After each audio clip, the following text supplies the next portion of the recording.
Just a quick look at my portfolio. I promise I'll give you guys some kind of insight into how I've been doing, what I've been doing. Well, initially my portfolio started out way more diversified, way more stretched apart. This was before before the whole debacle of Corona being a big thing. Was like right before Corona hit. I was already establishing my portfolio based on what I knew as solid companies.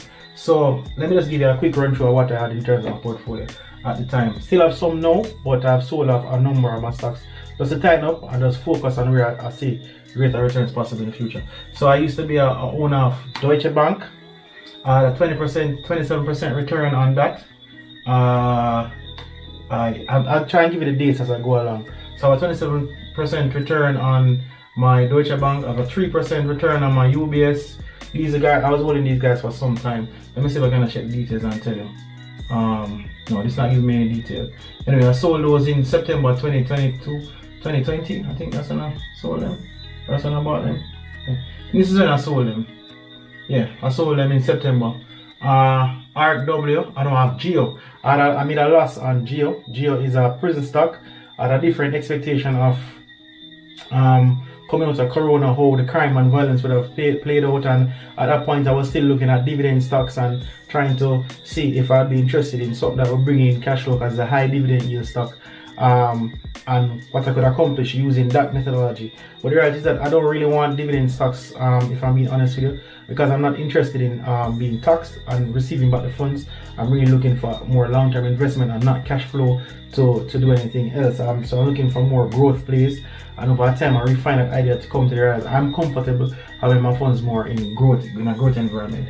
RW, Internet of Things, that's Cathy Wood's ARC ETFs. I bought into the Internet of Things. I saw where there are some possibilities to make some funds in the long run. I didn't keep it as long as I planned to because I think there are great opportunities. But the reality is that I was up on so much of these things, guys, as I decided to take some profits, or not, if not all profits. So on RW, I made 41%.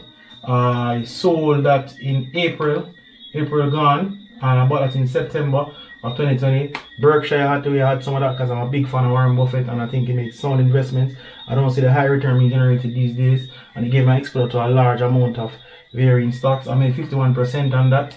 That was bought in April 2020 and sold in April 2021. I owned some Wells Fargo. Coming out of there, they had an issue with some wrongful activities I don't want to go into that they may have done in-house. And I understand banking, understand banks, and understand what would take place. So I bought some Wells Fargo on the low. I got a 76% return from that. I bought Kraft. Wells Fargo was sold in May. Bought in July and sold it in May. Kraft. Wells Fargo, 76% return on Wells Fargo. On Kraft, I got a 74% return on Kraft. I didn't really plan on selling Kraft, but I was just trying to take some profits, and I realized that during the period I was taking profits, I saw an opportunity where I saw a pullback in certain stocks and a possibility to take some of those funds and look at how I may put it into crypto. So that's where a lot of this is coming from. So I made 74% on Kraft. Cathy Wood again, ARC F, the fintech stocks. I think Cathy Wood is just getting hit, and a lot of the stocks, the diversified nature of the ETF, for me, it just doesn't make sense if you're trying to get that growth and innovation coming out of your portfolio, and she's diversifying it away. I don't think it makes sense to take the risk that I want to take. I could just pick the company that I want specifically and get involved with that company. Then there's also Grayscale Bitcoin Trust. I was interested in having something that I could just leave there and it would be secure in the market and would be tracking. But as a Grayscale Bitcoin Trust, I made 322% on my first bucket of shares that I bought, and 20% and 1% because during this time it was tracking closer. The trust was tracking closer, and as time progressed, it began to the gap between the trust and actual Bitcoin value began to expand. I don't know if anyone else noticed, but I did. So I wasn't comfortable with that, and I'm saying I can just buy some Bitcoin if that's the case, and I wanted to take profits. I took some profits there. I came up way above, as you can see. Facebook I'm so sad. Let me not say sad. I should have stuck to my guns and held some on Facebook. I didn't, and as a result, I didn't get into that big rush coming out of the last part of the year. I just wanted to get the funds out and put get the profits out or get the funds to start. I made 0% return on that. I wanted to get the profits to actually lost because the cost for me doing a proven transaction is 25 years. So I actually lost money on that transaction. I wanted to get my funds into something that have a higher conviction for a greater return in the long run, 3 to 5 years. So that's why all these sales came out of that. NEO, I was interested in NEO at first, and I said there was an uptick in NEO, and then just as the tension, geopolitical tensions and the actions that China is taking left me with very little confidence in how do we move forward, where do I see myself 3 years from now? Am I going to be comfortable having my money in the Chinese equity? The Jack Ma issue where he was lost for 3 weeks or a month or whatever it was very weird to me, and it showed me how far China is willing to go. And as a result, I wasn't interested in getting involved in something like that where I don't know if I can trust my funds to be available when I need it. Then there was also, I had some local stocks. I sold all of my local stocks. Let me tell you the gains I made on that. So on my NEO, overall, I may have averaged at about 50% return on my NEO. Though you see some red here because I do a lot of dollar cost averaging, so there's a lot of buckets of transactions. It costs me on the fees, but it works out on the valuation side. As long as my equities, my calls are correct for investment in the long run, I don't worry about that. I had some NCB group, I sold that, Grace Kennedy, I sold that. I'm a big fan of Grace Kennedy though. I think Grace Kennedy has a bright future.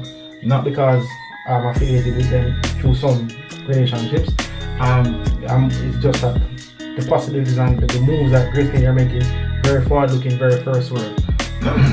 Lumber Depot, I invested in an IPO, Mailpack IPO, Lumber Depot, 142% on the Lumber Depot. Mailpack 260% on the Mailpack.